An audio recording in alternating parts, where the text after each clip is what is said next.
Oke, salam sehat untuk semua ya. Kali ini kita akan diskusi terkait dengan model pertama dari four step model. Harapannya kamu udah melihat video eh, yang pernah saya sematkan di awal ya.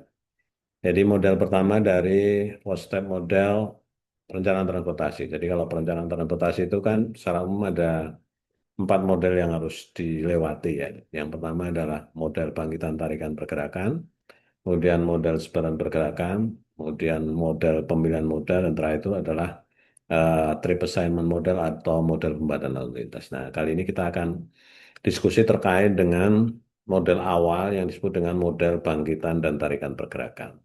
Nah, kemudian pendekatannya nanti akan menggunakan pendekatan model analisis korelasi, ya, analisis korelasi. Oke, jadi pertama mungkin yang perlu eh, kalian ketahui semua bahwa tujuan model ini apa sih? Bahwa tujuan model ini adalah untuk mendapatkan sejumlah pergerakan yang dibangkitkan oleh setiap zona asal. Jadi gini, penjelasannya adalah gini. Jadi kalau kamu bayangkan setiap pagi gitu ya, setiap pagi itu akan ada sejumlah orang atau kendaraan yang akan melakukan perjalanan. Itu yang disebut dengan bangkitan. Jadi bangkitan pergerakan. Katakanlah di sebuah kelurahan A gitu nanti akan melakukan perjalanan untuk bekerja, untuk sekolah, untuk apa saja aktivitas yang lain, itu berapa jumlahnya. Itu yang disebut dengan pergerakan atau bangkitan pergerakan dari sebuah zona asal gitu. Nah, kemudian orang yang atau kendaraan yang bergerak itu tentunya akan mencapai tujuan tertentu juga ya. Tujuan ini yang disebut dengan zona tujuan. Dan zona tujuan itu juga kita perlu memperkirakan jumlah pergerakan yang masuk ke zona itu. Nah, ya itu ya.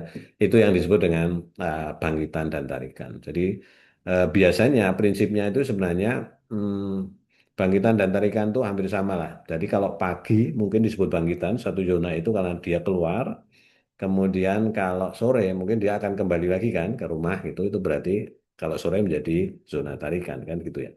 Kalau di perkantoran itu berarti ketika pagi dia menjadi zona tujuan, tapi begitu sore dia menjadi zona bangkitan kan gitu ya. Sebenarnya konteksnya seperti itu. Nah kemudian kira-kira dilambangkan dengan kalau matematiknya itu zona asal itu dilambangkan dengan O. O itu origin ya, bahasa Inggrisnya origin. I itu adalah eh, number of zonanya gitu. Jadi kalau digambarkan itu bangkitan itu adalah ada satu titik zona, kemudian ada panah keluar itu berarti dia eh, melakukan perjalanan ya, bangkitan perjalanan dari I itu berarti dari zona ke I. Zona ke I itu bisa satu, dua, tiga dan seterusnya gitu ya, tergantung dari jumlahnya. Kemudian kalau arus masuk atau tarikan itu berarti ada satu zona, kemudian ada pergerakan yang masuk. Ya, itu biasanya disebut notasinya dalam DD atau destination ya. D itu adalah jumlah zona destinasinya gitu ya. D itu bisa satu, dua, tiga dan seterusnya.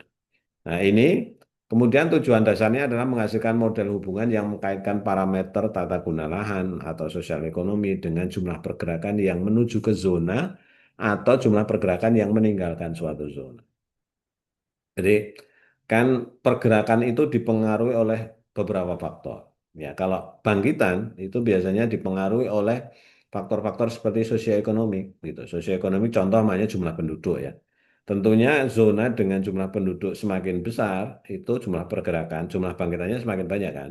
Kemudian zona yang memiliki jumlah apa namanya pelajar atau mahasiswa lebih banyak, tentunya dia akan mengalami pergerakan yang atau bangkitan yang lebih banyak dan seterusnya. Kemudian kalau tarikan itu biasanya dipengaruhi oleh parameter tata guna lahannya, contohnya perkantoran.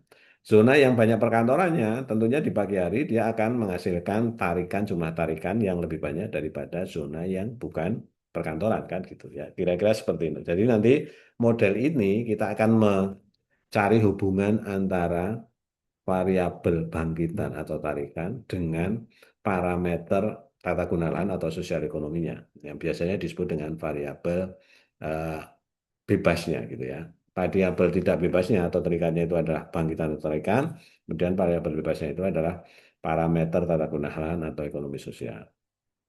Nah, secara umum modelnya itu bisa digambarkan seperti ini. Jadi ini model regresi sederhana biasa ya.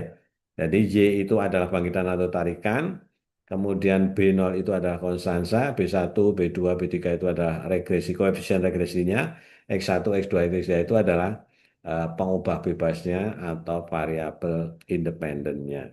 Oke ya, pengubah bebas itu bahasa Inggrisnya independent variable. Oke ya, oke. Apa yang harus dilakukan?